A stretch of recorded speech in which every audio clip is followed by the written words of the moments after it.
2 days from now, the economic partnership agreement signed between Cameroon and the European Union in 2009 is going to take effect. That is going to be on the 4th of August 2016.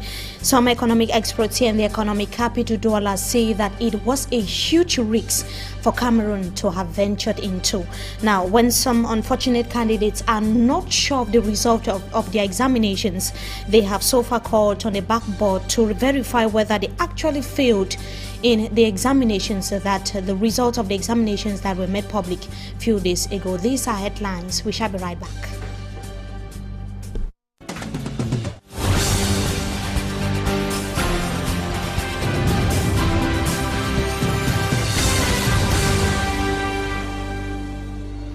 Good evening to you, televiewers. We thank you so much for joining us in this edition of the Bilingual or the Primetime Newscast on Equinox Television. The non-payment of indemnities owed locals in Lobo, that is in the center region of the country, is slowing works on the Douala-Yaoundé dual carriageway. The population barred roads to express their anger. Let's have the details of that report with our correspondent in Yaoundé, Roland Akon. Work has come to a halt again at the Yaoundé-Douala dual carriageway at Lobo, as locals are wailing with grief over payment of indemnities. Speaking with pain in their voices, some locals say the payment of indemnities has some bumps and bruises and are demanding some clarity from public authorities. La personne que moi j'ai placée qui est derrière moi, son nom sort. L'autre, son nom ne sort pas. Les Maliens de l'homme ont des noms. The row of outrage follows alleged fictitious names on the list of indemnities. 200 names have reportedly disappeared from a list of 500 persons who deserved indemnities. Locals say they want clarity on the issue. That some Yaoundé functionaries have replaced some locals on the list for payment of indemnities. That they want a clear-cut answer on the issue. They also want a clear-cut answer on why the amounts for payment have also shrinked. Les gens qui ont les 50 millions, les noms sortent. Nous qui avions 2 millions, 1 million, 500 000, ça disparaît. Est-ce que ça s'explique? Quand même. Administrative authorities of the central region were on the ground in Lobo. They say they are still trying to find out what caused the problems on the list of the payment of indemnities. This is not the first time villagers of Lobo are going on a rant, blocking works on the Yaoundé-Douala dual carriageway. The Chinese engineers working on the road say they have never seen such an attitude anywhere in the world. That they will not surely meet deadlines to complete the project if villagers continue to block works over problems of indemnities. Now, the Minister of Defense, Joseph Bitiasomo, has saluted the efforts of the defense forces in the far north region of the country, as well as those of the vigilante groups in the fight against Boko Haram in that part of Cameroon, while on a mission in the region to install the new commander of the 4th Military Region, Colonel John Harrison. Joseph Bitiasomo urged him to fight against terrorism in the far north region of Cameroon. Details of that report for Hansen Chanji. Few weeks after Meji Yawa Bakari, governor of the Far North region, called on the reopening of schools and major centers, Joseph Bitiasomo, Minister for Defense, is in the region, a region which has been in the headlines for years now. If activities of insurgent group Boko Haram have reduced, there is need for vigilance. Joseph Bitiasomo reiterated this during a visit in the regional capital Marwa. In a security meeting, he told top officials and military heads in the region to keep the fight and never give up. He saluted efforts made by soldiers and the local vigilante committees, who are used as auxiliaries to the trained men in uniform.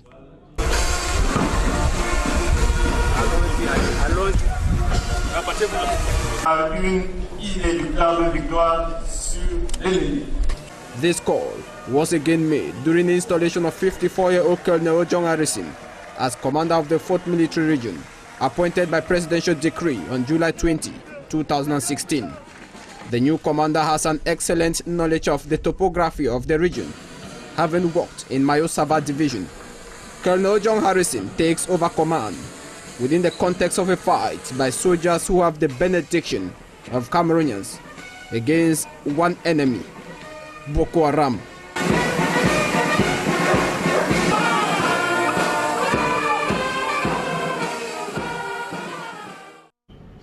We now tell you how some students who sat for the 2016 session of the baccalaureate examinations and failed later on are asking for justifications from the backboard. They filed an appeal to the backboard demanding for a cross-check of their various scripts. Let's have the details of that report with Roland Akon. At the baccalaureate board in Yaoundé, some unsuccessful candidates of exams organized by the backboard are submitting complaints challenging their results. Mon travail au cours de l'année scolaire était abordable. This probatoire candidate tells us that he performed very well in class exams and is very surprised that he did not make it in the probatoire exam. Après les résultats, j'ai été surpris de ne pas voir mon nom parmi la liste des admis. His complaint is among 30 complaints received so far by officials of the baccalaureate board. À ce jour, j'ai reçu une trentaine de requêtes de l'examen baccalauréat enseignement secondaire général. This official of the baccalaureate board says complaints are received only from students who scored at least 11 on 20 as average during the academic year. Photocopies of their annual report cards attesting so must be submitted with an application to the baccalaureate board. Il suffit que le candidat ait une moyenne annuelle supérieure ou égale à 11 pour qu'il postule. That students whose files are accepted are expected to pay a caution of 50,000 francs CFA to the backboard, caution reimbursed to successful cases after verification. The exercise only assures students on whether they were marking errors on their scripts or whether they had the right coefficient. The scripts are not remarked and it changes nothing on the final results published by the baccalaureate board.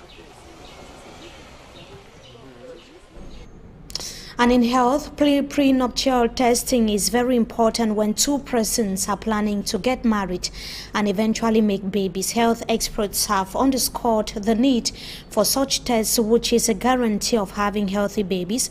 Let us now take you to Lum of the Mongo Division in the following report with Enzirayuk. Most young people are of the opinion that all they need is love to accept a marriage proposal. D'autres refusent d'aller à l'hôpital par amour parce qu'ils aiment leur partenaire et ils ne voudraient pas se séparer d'elle en fait. A good number of such couples are unaware of the medical dispositions they have to go through to confirm their compatibility and the safety of their future children. But before coming together, there are some conditions, some health conditions that need to be screened. That is why we really advise our young people to go through this prenuptial examination in order to really know the health status of his partner before taking any further decision. Countless families have been torn apart over the health condition of a child or their inability to have babies, and sometimes they have had to seek for answers in distant places. Situations like this could have been avoided just with one medical checkup. We know some family where after birth children die, and is a really sad situation for the family. Sometimes they will point the finger on the grandma, they will point the finger on the grandpa, they will point the finger on the uncle. But the truth is that sickle cells is one of the diseases that usually kill children, and if both parents know their hemoglobin, it will be easier for them to explain whether or not their children are exposed to sickle cell or not. In some countries, the results of the prenuptial test is a prerequisite for their weddings to be celebrated before the law. This is not the case in Cameroon. Authorities and health personnel opt for sensitizing young couples without actually making sure they carry out the tests. And we think that it's very important to advise our population to go through this test. As activities to mark the 2016 edition of the World Breastfeeding Week enters second day, Today, medical officials have underscored or described breastfeeding as an important aspect of motherhood. Pediatricians in Yaoundé hold that a child breastfed for at least 6 months is not only free of infections, but also grow up healthily. They were speaking on the sidelines of the National Breastfeeding Week, which started yesterday across the national territory. It has been estimated so far that tens of millions of children across the world are deprived of breast milk, reason why exclusive breastfeeding is essential. And one of those medical officials that we can see on our screen is holding that view. That is Esther Tala. Let us have her in the following excerpt tell us the importance of breastfeeding. The breast milk is the best food for the baby. Naturally, the baby's digestive tract is adapted to digest the mother's milk, not cow's milk. Even though we have lots of them that have been maternized, like it is indicated, but there are also other inconveniences. You have to spend money that more often than not people don't have that money to spend, so they go into all malpractices. Whereas breast milk alone is sufficient up to 6 months of age. Intensive exclusive breastfeeding, which simply means only the breast milk and on demand when baby wants to breastfeed. No question of programming and timing. The baby will breastfeed every 2 hours or every 3 hours. No, it's exclusive, intensive, 24 hours. Sorry for the mamas, but it's during a period. Later on, the baby starts sleeping more at night. But the baby needs to have the breast milk in order to grow normally. And the breast milk protects the baby from infections. Like we had some mothers give us feedback in the villages when we went around, worked with them to promote breastfeeding. They came back and they said, oh, I had my healthiest baby when I did exclusive intensive breastfeeding. In the past, my babies were always ill. And the first time that I did exclusive intensive, I had my healthiest baby. Now, the 54th edition of the African Women's Day is being commemorated in Cameroon today. Activities marking the day unfolded in the nation's capital, Yaoundé, headed by the Minister of Women's Empowerment and the Family, Marie-Thérèse Abenaundwa. The celebration focuses on promoting human rights with emphasis on women's rights. Cameroon reaffirms its commitment. Celebrated all over the continent, the day aims at seeing how challenges aims to see how challenges such as violence against women, climate change, and HIV and AIDS could be tackled. Women all over the continent are called upon to rise up to these challenges, including the misuse of social network, drug abuse, terrorism, and other extremist activities, to involve actively in socio-political activities in their various countries. Now, we talk about the intermediary economic partnership agreement signed between Cameroon and the European Union in 2009, which is expected to take effect in 2 days from now. But political analysts and economists here in the economic capital, Douala, are saying that it is not going to be profitable for the country. Let's hear them in the following report compiled by reporter Babla Jonathan. Everything being equal, the free exchange of goods between Cameroon and European Union member countries begins August 4, 2016. This is the outcome of the intermediary phase of the Economic Partnership Agreement with the European Union signed by Cameroon in 2009 and ratified in 2014. Though the European Union is Cameroon's main economic partner, accounting for more than 41% of its combined export and import, experts think Paul Biya's country is engaged in a business disadvantageous for our economy and people. The state is looking at the issue on a short-term basis. People will notice that the goods entering Cameroon from Europe are cheap, but in the long run, it will have disastrous impacts on the country's economy. Since it is a bilateral agreement in a sub-region like Central Africa, the other countries will intensify control at their borders to avoid a massive influx of the goods entering Cameroon from Europe to enter their territory, and this will hamper free circulation of goods in the CEMAC zone.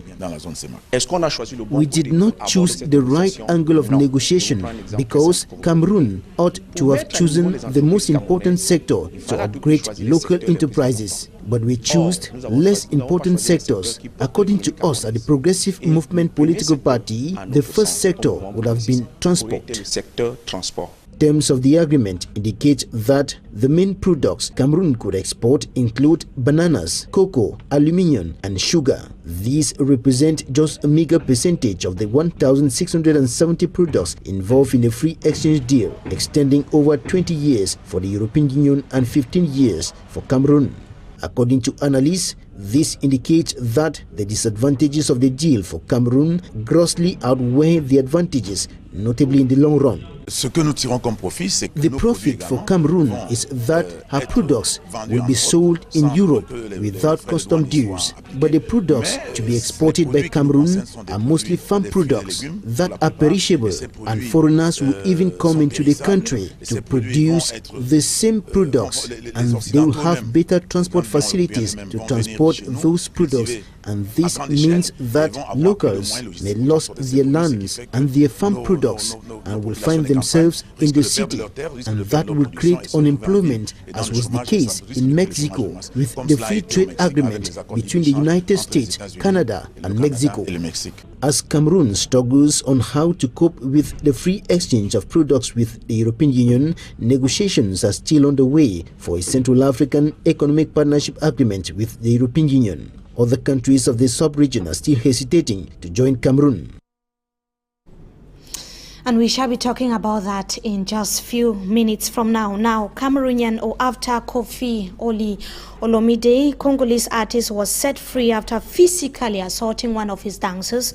Cameroonian female professional dancers are not also happy at the way they are being treated. Now, professional dancers in Cameroon are demanding the respect of their rights by Cameroonian artists. Some of these professional dancers in the economic capital Douala aired their grievances to our reporter, Jacques Ekwekinge. He tells us more.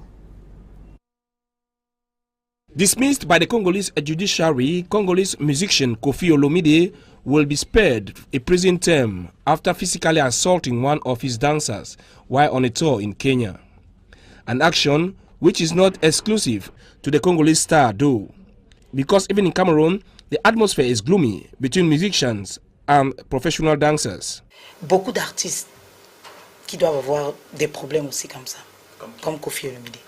Though usually not made public, professional dancers in the economic capital say the treatment meted on them by their employers are usually inhuman. Ils abusent tellement. Aujourd'hui, il va te dire qu'il va te payer ceci, demain, il ne te paye pas. Non-respect of contracts, usually verbal, sexual harassment, physical assault are some of the treatment usually given to these professionals. Ce à quoi ils pensent en me voyant, c'est une histoire de lit, une histoire de fesses.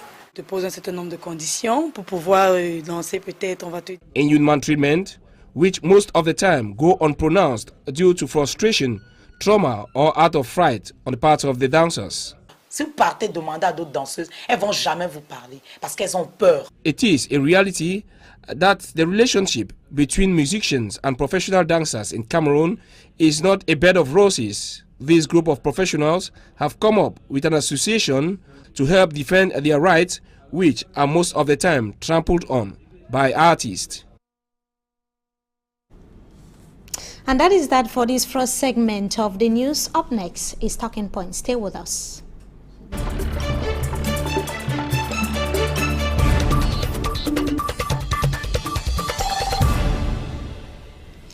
It was signed in 2009, ratified in Parliament in 2014. We are talking about the Economic Partnership Agreement that is going to go into effect in few hours from now. That's going to be precisely on the 4th of August 2016. And the bigger and unanswered question is, is it going to be a threat or an opportunity to a country like Cameroon, which is battling to become an emerging nation by 2035? Our guest tonight is an actor of the civil society, Mr. Nyamtimba Dominic. We thank you so much for joining us tonight. I thank you. Thank you as well. Now, the Economic Partnership Agreement has barely 2 days to go. What is going to change as far as this agreement is concerned? We have two ways of presenting this. If we want to go in the sense of the Economic Partnership Agreement, we will say this is a new era of economic cooperation with Europe, and maybe there will be a kind of push in the quest for quality of the products in Cameroon. But that's not exactly what will happen. what will happen is that we have no industry, our industry, or let's say we produce few things industrially here.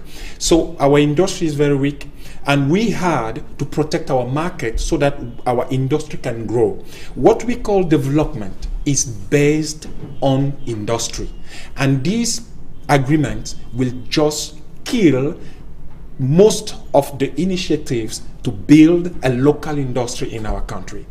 This microphone, this camera, what you wear, our clothes, they are products of industry.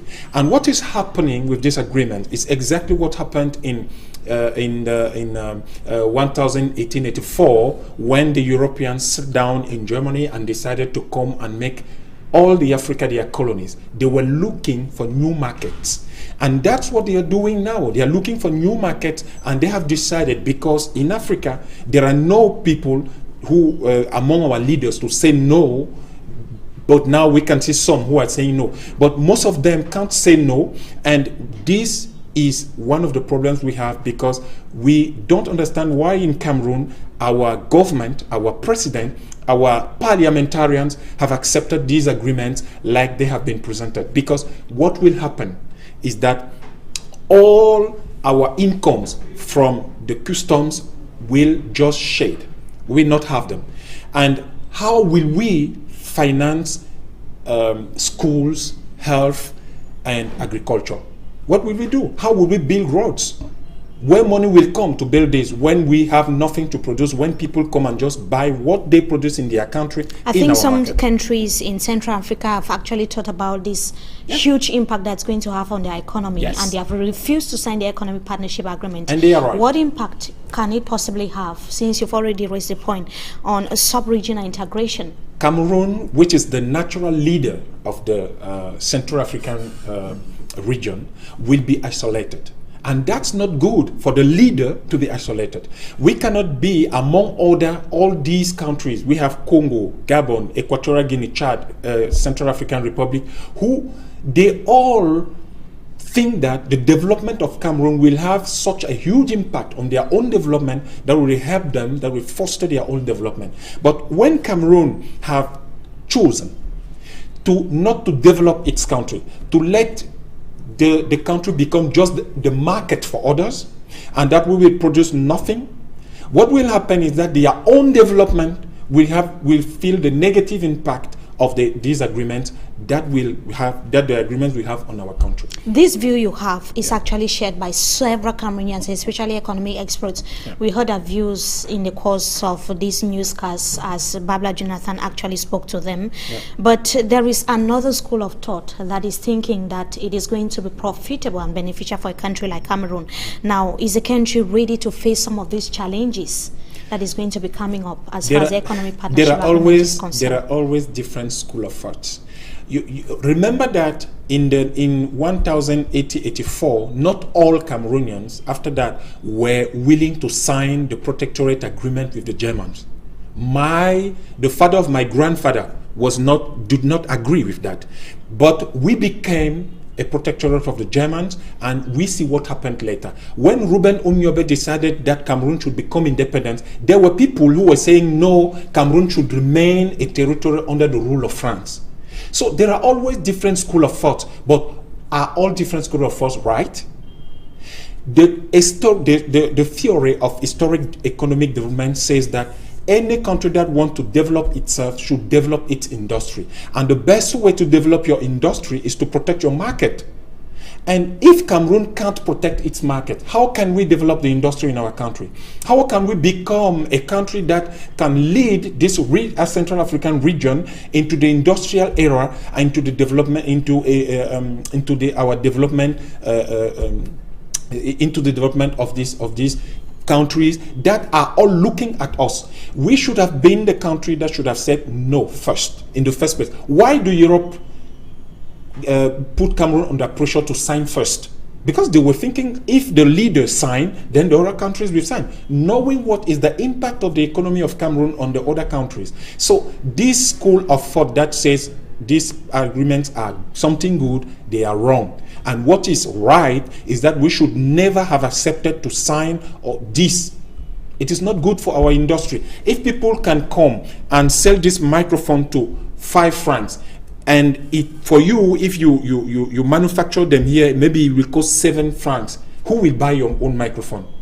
But you need to manufacture this microphone that is worth 7 francs now. Then in 5 or 10 years, you can market it at 4 francs. So we have just closed the door to industrial development and for our country and for our development. Now, it is coming as well at the time when the UK actually left the European Union. Could it possibly have an impact on this economic partnership? That should have been something our government should have taken into consideration when they were negotiating this agreement.